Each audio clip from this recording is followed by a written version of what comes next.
Hello friend, welcome back to our YouTube channel first step. आज हम चर्चा करेंगे बिहार में असिस्टेंट प्रोफेसर भर्ती 2026 से संबंधित जो नया ड्राफ्ट तैयार हुआ है, यानी कि कहने का मतलब कि नया नियमावली जो बन रहा है, काफ़ी चर्चा का विषय बना हुआ है और सभी के बीच उकापों की स्थिति बना हुआ है। एक अलग क्यूरियोसिटी उत्पन्न हो गया है कि आखिर कैसे होगा अब बहाली, क्योंकि एक नया पैटर्न, एक नया सिस्टम, पूरा प्रारूप तैयार हो रहा है।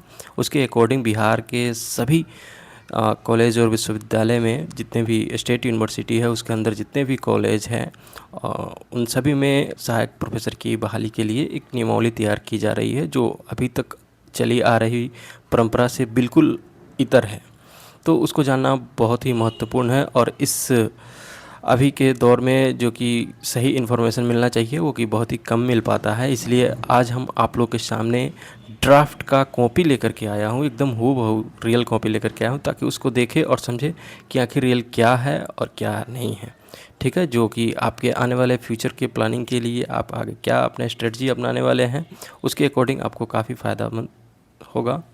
चलिए देखते हैं। ये एक लेटर है राज्य भवन का, जो कि आप जानते हैं कि बिहार के जितने भी राज्य के यूनिवर्सिटी है उन सभी के चांसलर जो है राज्य के राज्यपाल होते हैं और एक एक हर यूनिवर्सिटी में वाइस चांसलर होते हैं। तो देख सकते हैं यहाँ पे उन्हीं के प्रिंसिपल सेक्रेटरी द्वारा ये लेटर इशू किया गया है।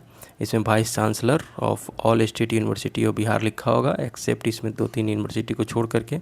सब्जेक्ट क्या है? Regarding opinion suggestion on the draft statute for the appointment of assistant professor in the university of Bihar 2025। इसको लेटर है ये फर्स्ट पेज का। इस पे सबको का ओपिनियन मांगा गया है, जितने भी स्टेट यूनिवर्सिटी है उन सभी के वाइस चांसलर से।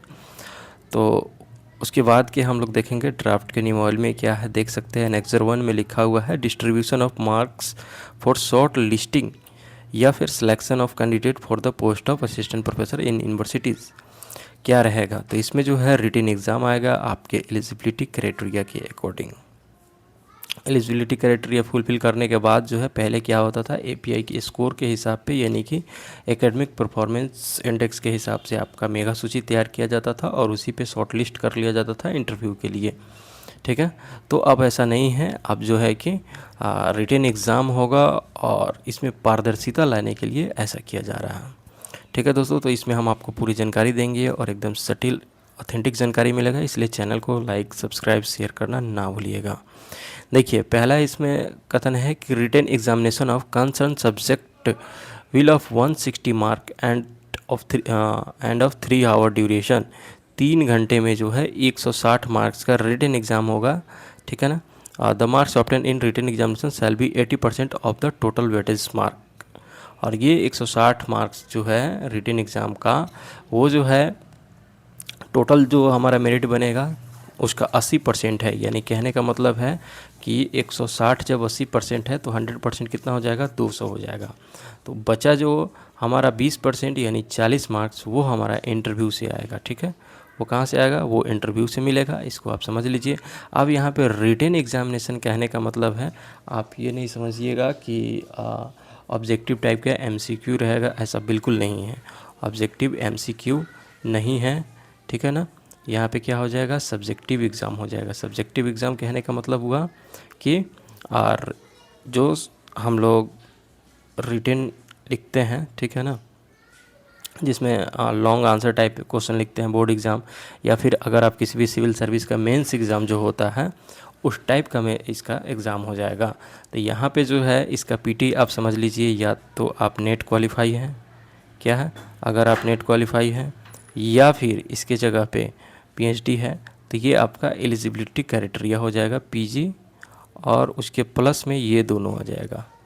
ये दोनों में से कोई एक है तो आप एलिजिबल माने जाएंगे। यानी कि आप समझिए, तो आप पीटी क्वालिफाई कर लिए, आप मेंस में बैठना है, उसके बाद एक और एग्ज़ाम हो जाएगा और जल्दी हो जाएगा।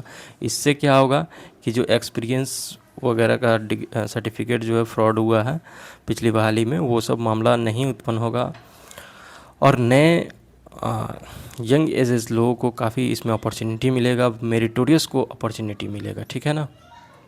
तो यहाँ देख सकते हैं इसमें लिखा हुआ है नोट में, seat select shell be valid for appointment in the respective state universities college institution only that is select. Set select मतलब होता है स्टेट लेवल एलिजिबिलिटी टेस्ट, और सेट मतलब होता है स्टेट एलिजिबिलिटी, दोनों का कहने का मतलब एक ही होता है। इसी के जगह पर बिहार के लिए स्पेशल क्या हो जाता है, बेट हम लोग कहते हैं। तो बिहार एलिजिबिलिटी टेस्ट इसी को बोला जाता है। नेक्स्ट है कि merit list of recommended candidate in a subject shall be prepared on the basis of marks obtain in a candidate of the total 200 marks including the marks obtain in interview. यानी आपका जो final merit बनेगा वो 160 number का जो written होगा और plus 40 number का जो इंटरव्यू होगा, इन दोनों को मिला करके आपका जो टोटल मार्क्स आएगा दोनों में से, उन दोनों को मिला करके तब फाइनल मेरिट बनेगा। देखिए फिर इसमें और भी बहुत सारा चीज़ इसमें लिखा हुआ है। सिलेक्शन प्रोसेस में the commission shall conduct written exam for all eligible candidate concern subject carrying a total of 160 marks within the duration of 3 hours. The minimum qualifying percentage shall be 50% for all candidate except the scheduled caste यानी कि SC और scheduled tribe ST and person with disability यानी PWD विकलांग के लिए for whom it shall be 45%. The written examination shall account for 80% of the total weightage in the overall selection of process. यहाँ पे ये मत समझिएगा कि यहाँ 50% क्वालिफाइंग मार्क्स है तो हम 50% लिया लेंगे तो हो जाएगा, नहीं, ऐसा बिल्कुल नहीं है। ये कहने का मतलब है कि अगर आप जनरल कैटेगरी से हैं या फिर OBC से हैं तो उन लोगों को जो है 50% मार्क्स लाना पड़ेगा, तब आप समझिए कि आप रेस में आइएगा, ठीक है ना। विजेता अभी नहीं बनिएगा, तब आप रेस में काउंट होइएगा, यानी कि आप रेस में हैं। अगर इससे कम आया तो ऐसे भी रद्दी में फेंका जाइएगा, कोई गिनती नहीं है। इससे ज़्यादा आएगा तब जा कर के आप रेस में बनिएगा और उसके अकॉर्डिंग जितना सीट होगा उतने लोगों को ऊपर से सिलेक्ट किया जाता है। इसका कहने का मतलब ये होता है। और वही है कि SC के और ST की PWD के लिए इसमें 5% का रिलैक्सेशन दे देता है, यानी SC ST PWD वाले 45% से ऊपर नंबर लाएंगे तब जा कर के वो रेस में बनेंगे। अगला लाइन है कि the interview shall carry 40 marks, attendance and appearance in the interview is mandatory, ठीक है ना। इंटरव्यू जो है वो 40 मार्क्स का होगा और उसमें जो अपीयर होना वो मैंडेटरी हो जाएगा। मेरिट लिस्ट कैसे प्रिपेयर होगा, काफ़ी इंपॉर्टेंट पॉइंट है 5.4।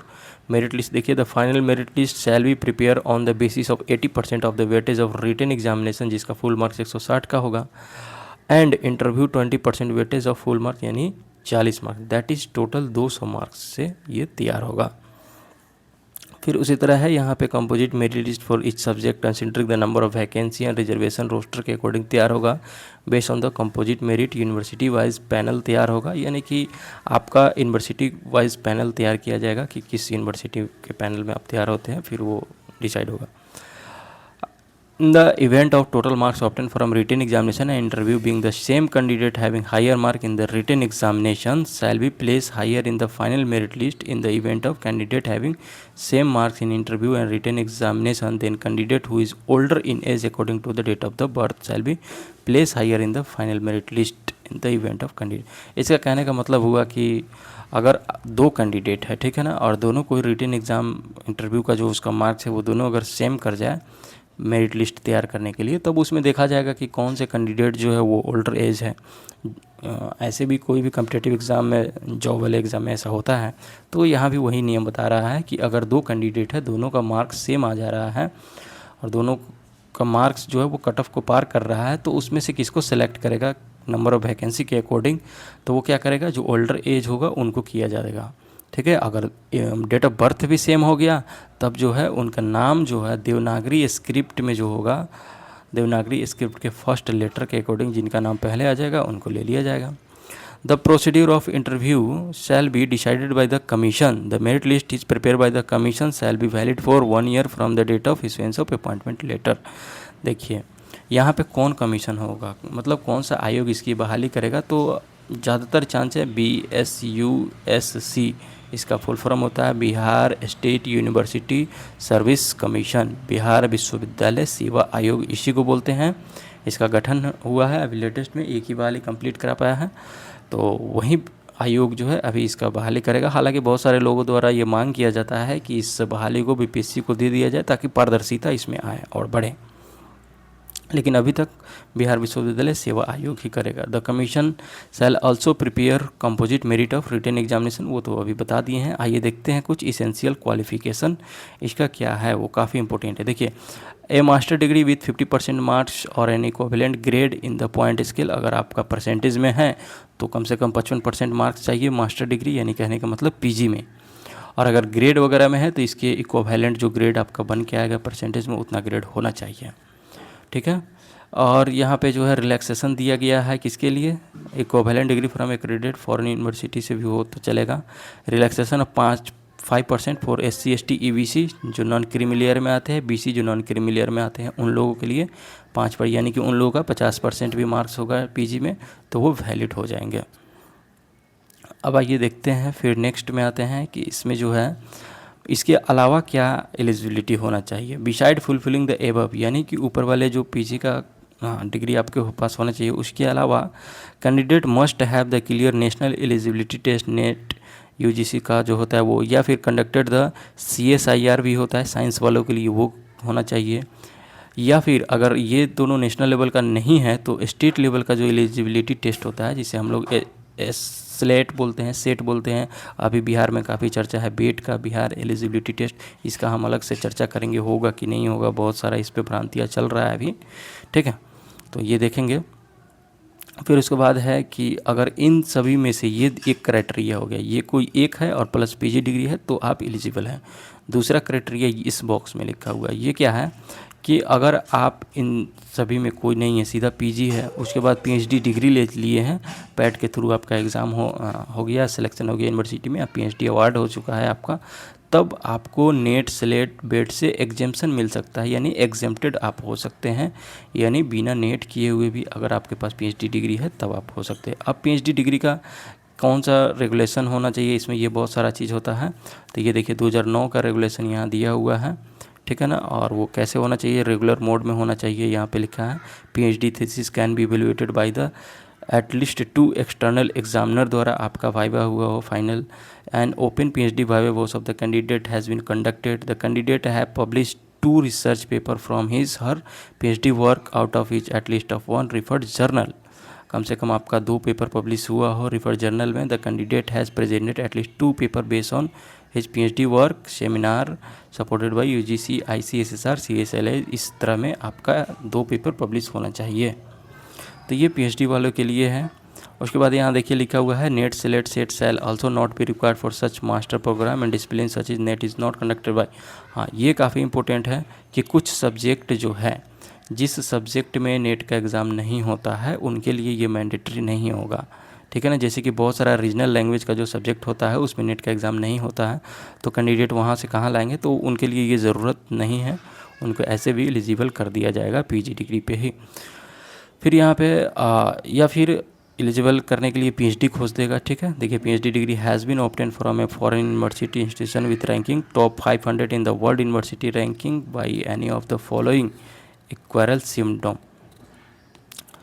उसके बाद है कि like music perform art visual art and other traditional art form like sculpture ETC drama not eligibility of traditional और प्रोफेशनल आर्टिस्ट विल बी जज according to the criteria specific discipline let down by the UGC regulation, तो ये कुछ subject के लिए वहाँ decide कर रहा है। एज लिमिट की अगर हम बात करें तो इसमें काफ़ी मतलब कि चेंजेज किया गया है, पहले काफ़ी था, इस पर काफ़ी विवाद भी चल रहा है कि देखिए appointment age assistant professor shall be 23 year and the, ये क्या है 23 ईयर मिनिमम है, and the maximum age shall not exceed 45 year, यानी कि 1 अगस्त को जो है जिस साल वैकेंसी आएगा उसके 1 अगस्त को 45 साल से ज़्यादा नहीं होना चाहिए। इसी 45 ईयर को लेकर के काफ़ी प्रोटेस्ट चल रहा है क्योंकि बहुत सारे इससे जो है पुराने कैंडिडेट जो है ओल्ड एज हो गए हैं वो इसमें बाहर हो जाएंगे, तो इसके अपने अपने फ़ायदे और नुकसान भी है, इस पर हम ज़्यादा चर्चा नहीं करेंगे, आगे देखेंगे। पे स्केल की बात करें तो सबको पता है कि एक अच्छा खासा पे स्केल होता है जो कि स्टेट यूनिवर्सिटी में होता है और common from time to time government of Bihar सरकार जो अपने राज्य की यूनिवर्सिटी में पे स्केल तय करेगी वो होगा, लेकिन आप इसको यहाँ पे क्लियरली मेंशन नहीं है, लेकिन आपको यहाँ पे मान के चलिए कि लेवल 10 तो अभी ही मिलता है, ठीक है ना, यहाँ से स्टार्टिंग होगा। इंटरव्यू बोर्ड क्या होगा, interview board shall consist of minimum of 3 subject expert, कितना सब्जेक्ट एक्सपर्ट होंगे 3, not below the rank of professor nominated by the chairman of the commission, the chairman of the interview board shall be either the chairman of the commission और a member of the commission as nominated by the chair of the commission. ये commission जो है 3 member का subject expert उसमें रखेंगे कम से कम, और जो कि जिसका रैंक जो है प्रोफेसर से कम नहीं होना चाहिए, और ये डिसाइड कौन करेंगे तो वो कमीशन के चेयरमैन डिसाइड करेंगे कि कौन से होंगे, ठीक है, वही बात इसमें लिखा हुआ है। The procedure for the conducting the interview shall be determine the commission ensuring fairness and transparency and also to explore the qualification as described clause 3.1 objective of the statute. तो वो कमीशन डिसाइड करेगा कि कौन आपके interview board में होंगे, ठीक है। लेकिन कम से कम 3 एक्सपर्ट को रखा जाना है। तो आज यही ड्राफ्ट था हमारा, और इस ड्राफ्ट को तैयार करने में बिहार के लगभग 7-8 कुलपतियों का एक टीम बनाया गया है, जिसकी कुलपति की अध्यक्षता जो है मेरे विश्वविद्यालय जयप्रकाश यूनिवर्सिटी छपरा के कुलपति प्रोफेसर परमेंद्र वाजपेयी जी कर रहे हैं। इसके चेयरमैन हैं इस ड्राफ्टिंग कमेटी के, तो वो काफ़ी अच्छे विद्वान हैं। तो उम्मीद करते हैं कि वो सबके लिए बेहतर करेंगे। और ये लगभग मानिए कि इसमें तय हो चुका है कि यहीं रहेगा। थोड़ा मोड़ा अगर चेंजेस की आवश्यकता होती है तो इस पर विचार करके राज्यपाल महोदय इस पर चेंज करेंगे। तो आप इसके अकॉर्डिंग आगे की प्लानिंग कर सकते हैं। बाकी जानकारी के लिए हमारे चैनल के साथ जुड़े रहिए और चैनल को लाइक, सब्सक्राइब, शेयर करना ना भूलिए। Thank you.